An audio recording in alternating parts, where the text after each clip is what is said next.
अब इन शासकों के बारे में हम संक्षिप्त रूप से जानने के बाद और ये भी जानने के बाद कि कोई कोई शासक किस किस रूप में थोड़ा सा नाम अर्जित किए अपने काल का, थोड़ा सा और हम जाने इनके द्वारा और क्या जन कल्याण के कार्य किए गए।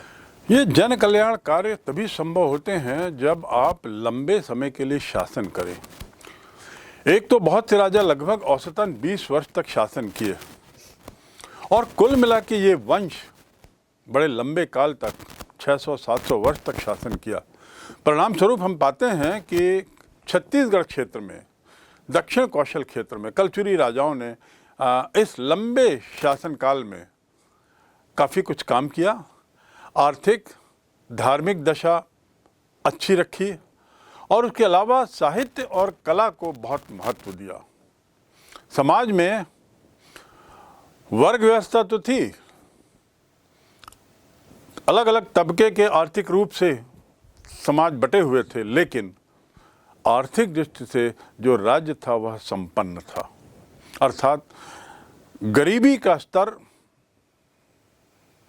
उतना नहीं था जितनी कि आज हम चर्चा करते हैं। सन 1868-69, अब देखिए 1758 की बात हुई और अब हम सीधे 1868 में आते हैं, अर्थात लगभग 110 साल के बाद का एक जिक्र, एक संदर्भ। एक अंग्रेज अधिकारी चीशम को कलचुरी शासक कल्याण साय की राजस्व जमाबंदी पुस्तिका प्राप्त होती है।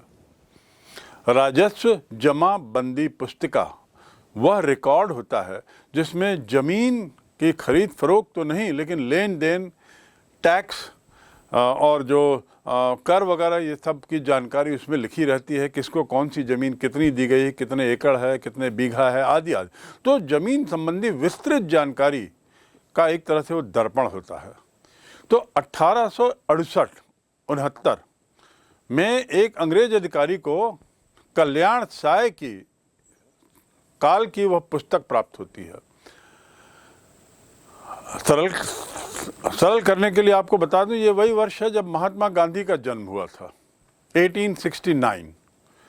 तो लगभग उसी काल में ये पुस्तक मिलती है, पुस्तक हाथे पड़ती है और इस पुस्तिका में चिशम ने कलचुरी शासन पर एक लेख लिखा इस पुस्तिका के संबंध में, और उस लेख के माध्यम से हमें कलचुरी शासन व्यवस्था की जानकारी मिलती है। अर्थात यह पुस्तक तत्कालीन इतिहास को, खासकर आर्थिक और जमीनी राजस्व इतिहास को जानने का एक बहुत महत्वपूर्ण स्रोत है।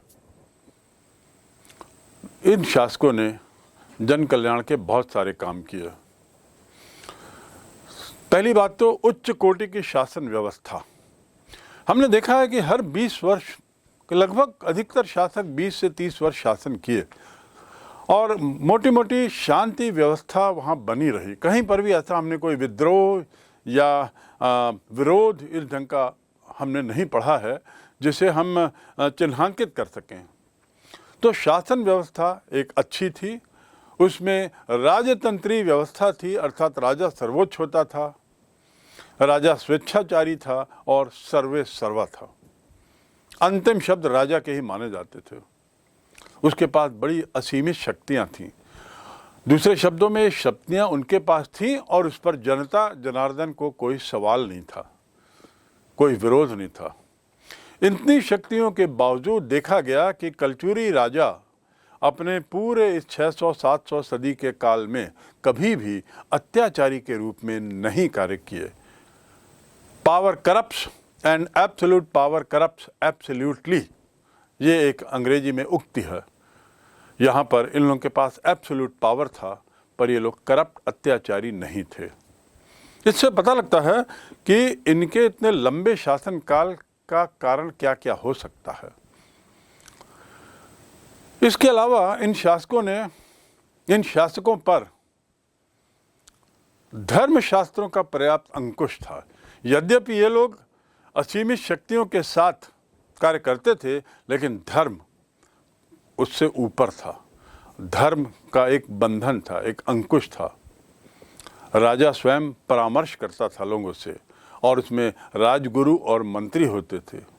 राजगुरु अर्थात वो धार्मिक गुरु जो मुखिया के रूप में राज दरबार में रहते थे, उनसे वह कंसल्ट करता था, सुझाव लेता था, परामर्श करता था।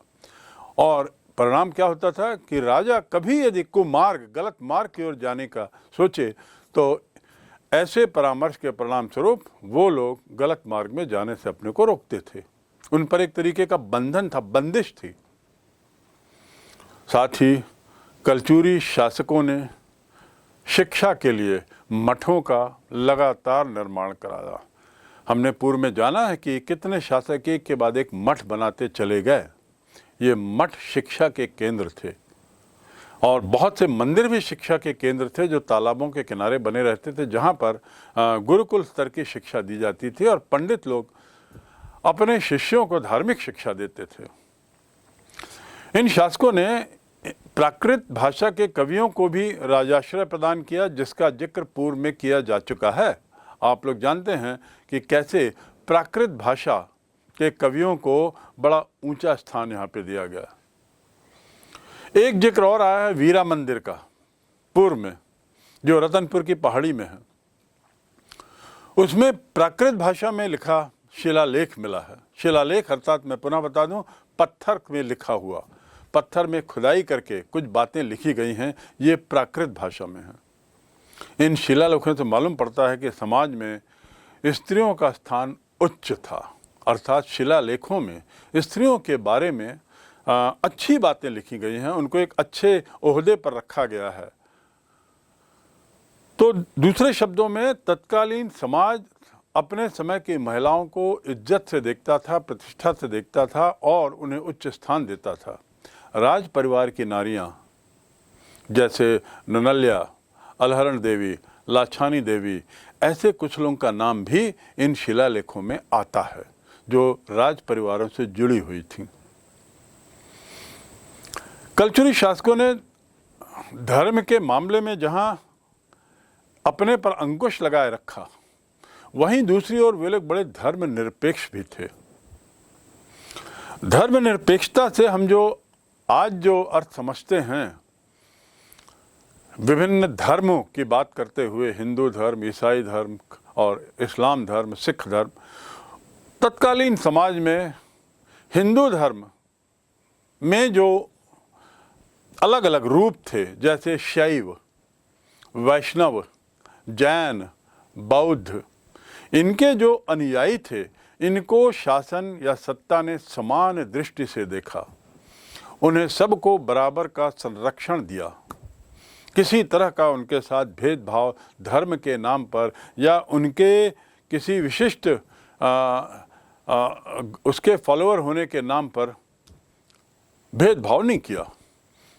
कलचुरी शासक स्वयं, याद रखेंगे, शैव उपासक थे, भगवान शिव के उपासक थे, लेकिन जनता के लिए, क्योंकि वे जनता के जन कल्याण के लिए थे, उन्होंने मंदिर बनाने, वैष्णव मंदिर बनाने, जांजगीर में विष्णु मंदिर, शिव नारायण में विष्णु मंदिर, खलवाटिका का नारायण मंदिर, उसके अलावा शिव वैष्णव के अलावा पार्वती, गणपति आदि के भी बहुत सारे मंदिर बनवाए।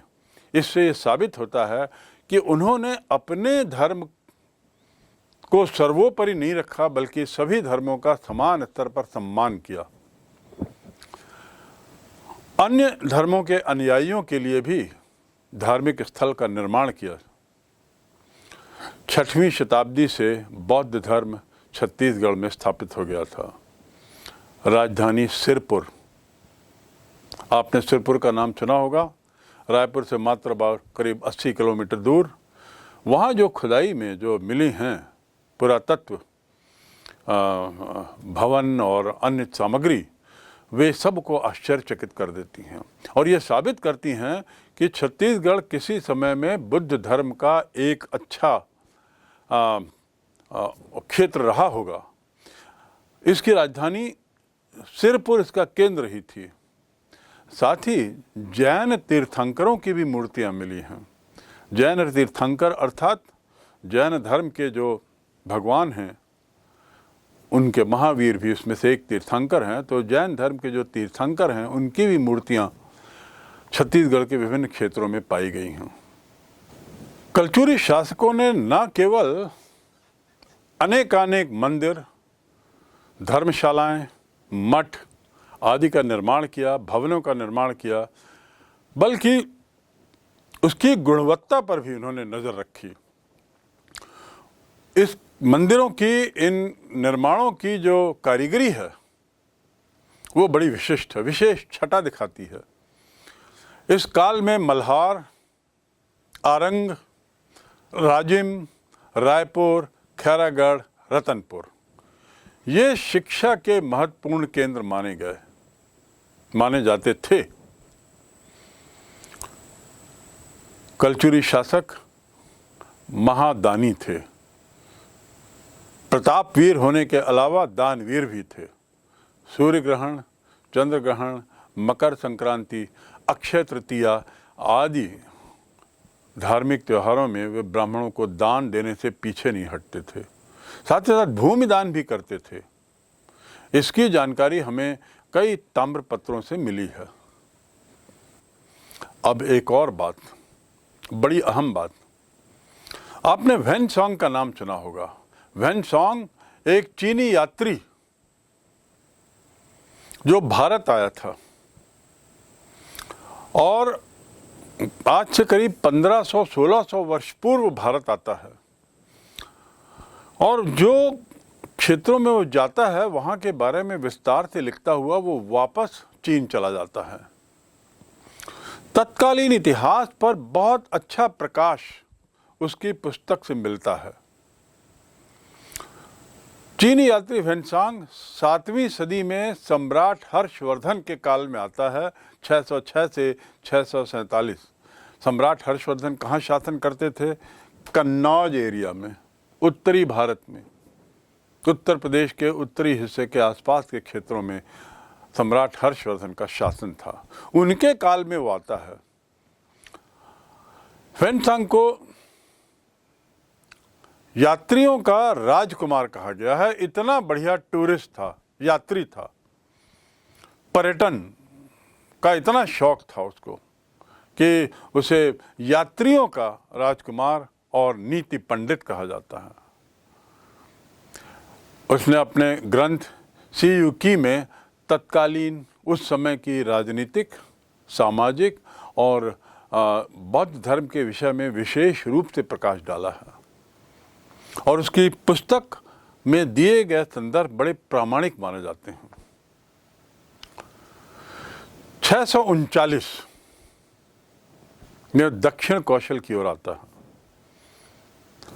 कन्नौज से होते होते दक्षिण कौशल की यात्रा पर आता है। उस समय पांडुवंशी शासक महाशिवगुप्त का शासन था और उनकी राजधानी सिरपुर थी, जिसका मैंने अभी कुछ देर पहले जिक्र किया।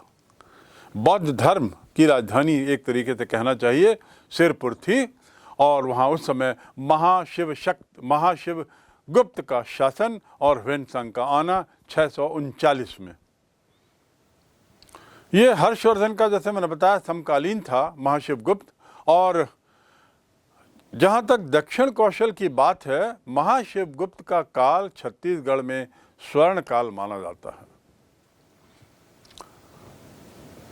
महाशिवगुप्त बालार्जुन के 27 ताम्रपत्र सिरपुर में एक ही व्यक्ति की बाड़ी में खुदाई के दौरान मिले हुए हैं, और अभी भी सिरपुर के क्षेत्र में बहुत बड़े स्तर पर खुदाई जारी है और नई नई जानकारियां सामने आ रही हैं।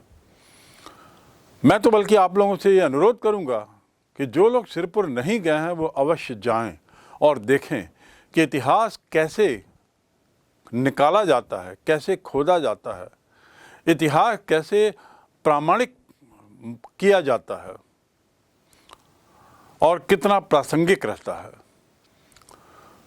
तो यहाँ अभी भी खुदाई चल रही है, और महाशिवगुप्त का समय स्वर्णिम काल, 27 ताम्रपत्र उसके काल के एक ही व्यक्ति के बाड़ी में, बगीचे में मिले हैं खुदाई के दौरान, और उसका अध्ययन डॉक्टर विष्णु सिंह ठाकुर और डॉक्टर रमेंद्र नाथ मिश्र ने किया था। ये लोग इतिहास के प्रोफेसर रहे हैं और इतिहास पे गहन रुचि रही है, और छत्तीसगढ़ के इतिहास पर इन लोगों की गहरी पैठ है। वेनसांग सिरपुर जब पहुंचता है अपनी दक्षिण भारत यात्रा के दौरान, तो अनेक बौद्ध विहार जाता है, स्तूप जाता है, बुद्ध की प्रतिमाओं को देखता है और इन सब का वह उल्लेख करता है अपनी पुस्तक में, अपनी दैनंदिनी में। और इस बात की उसने जो उल्लेख किया है उसकी सच्चाई पुरातत्व के अवशेषों से साबित हो जाती है। जैसा जैसा जहाँ जहाँ उसने अपने दैनंदिनी में लिखा है, लगभग वैसी वैसी ही खुदाई के दौरान पुरातत्व अवशेष मिले हैं, निकले हैं।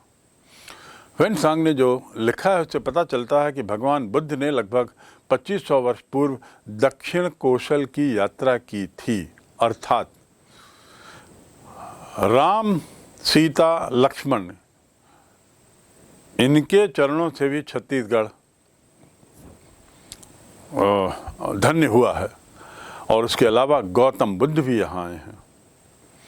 ये वेनसांग की पुस्तक से साबित होता है, और वो भी 2500 वर्ष पूर्व।